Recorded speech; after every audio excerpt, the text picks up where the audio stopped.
Good morning. This is Sunday, April 2nd, day 23 on the Appalachian Trail. We're like in a different biome of the forest here with all these spruce trees. I stayed at Doubleback Spring Gap Shelter last night.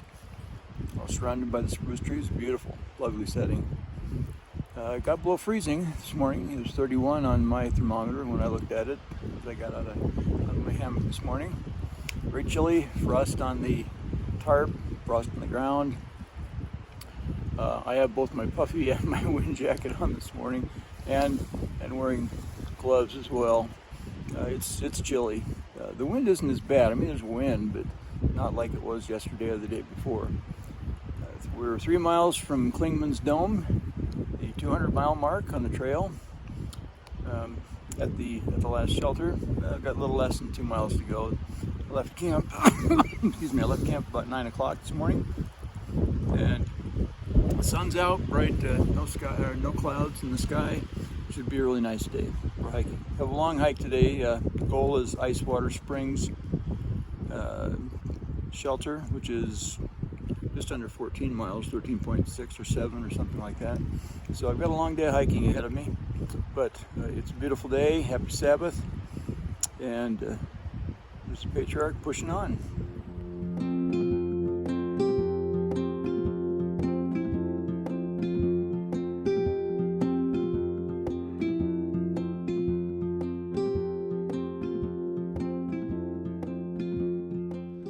Well, here's a view about a mile south of Clingman's Dome, and if I can zoom in,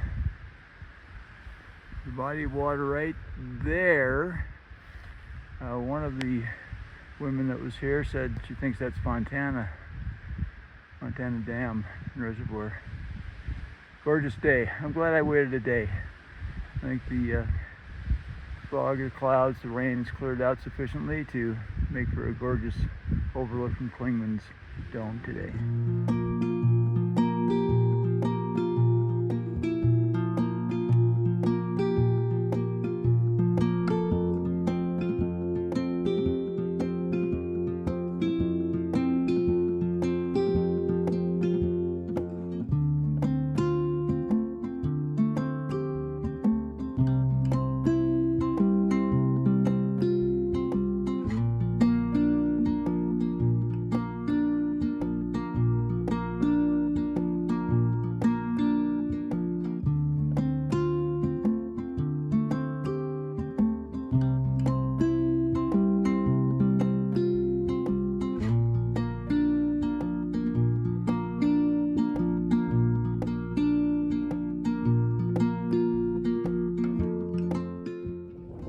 This is Clingman's Dome. Down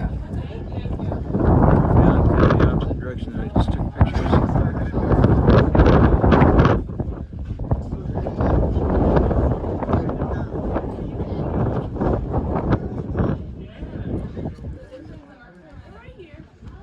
Just mind if I do a video here of this thing? Great, thank you.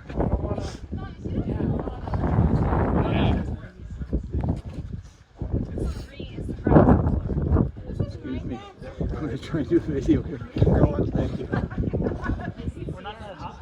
I know. This is Minecraft. I would do it. Alright. A lot of folks up here today.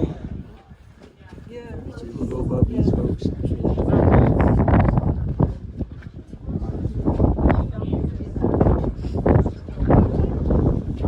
Back down to start of the ramp. There we are, Clingman's Dome.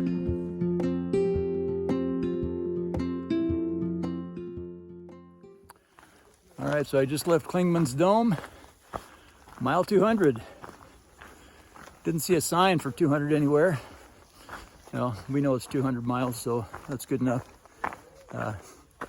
Talked to a couple of young men that are on spring break. One's in med school at Wayne State, and another one teaches in Hopkins, Michigan. And so they were just doing a section hike on their spring break. Sorry about this, got a few steps to go down here, descending from Clingman's Dome. The trail's a little bit hard to find coming off of Clingman's, but I found it. I think the two other ladies that were watching my pack and hiking with me for a little bit, they went down to the parking lot. Not sure that that's going to get them where they want to go, but so Omi and Just Try went down there. Hopefully they'll hook up with the trail again somewhere close. It's not well marked coming out of Clingman's, but I'm on the right spot anyway. The day is turning out a little better. It's still cool, but not nearly as windy as it was earlier.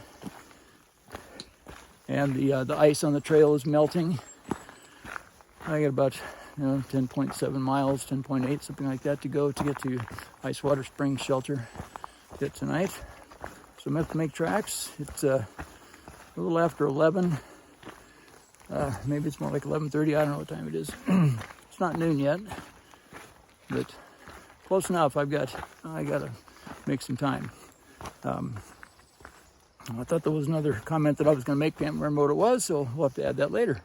Pushing on after mile 200.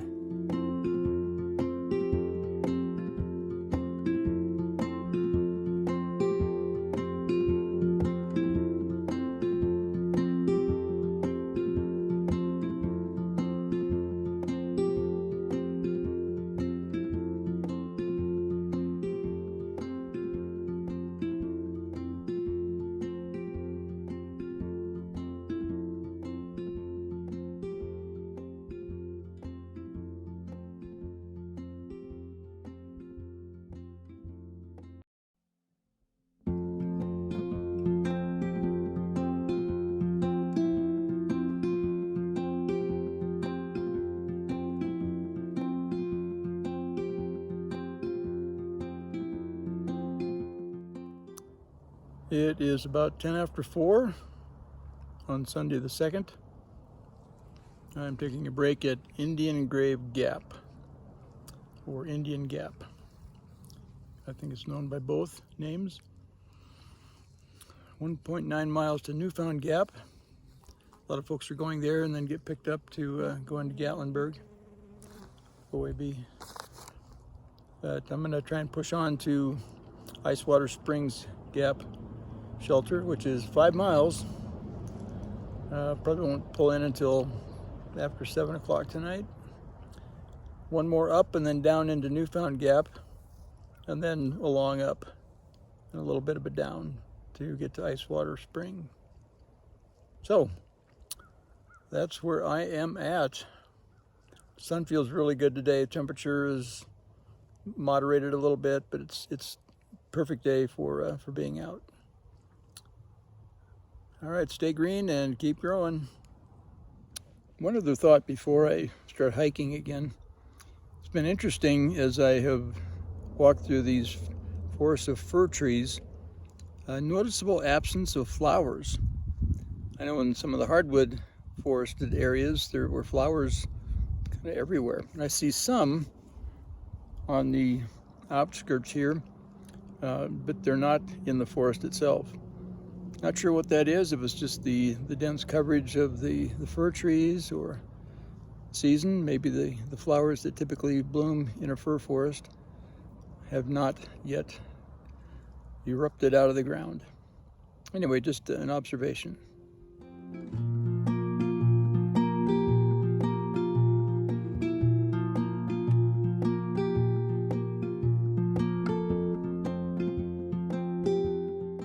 Now that I am in the beech forest exclosure, guess what I find? Flowers all over the place, but not in the fir forest. Amazing. The beech forest exclosure was put up, that fence right back here was put up to keep out wild hogs, which are non-native to the area and could do significant damage to the beech trees.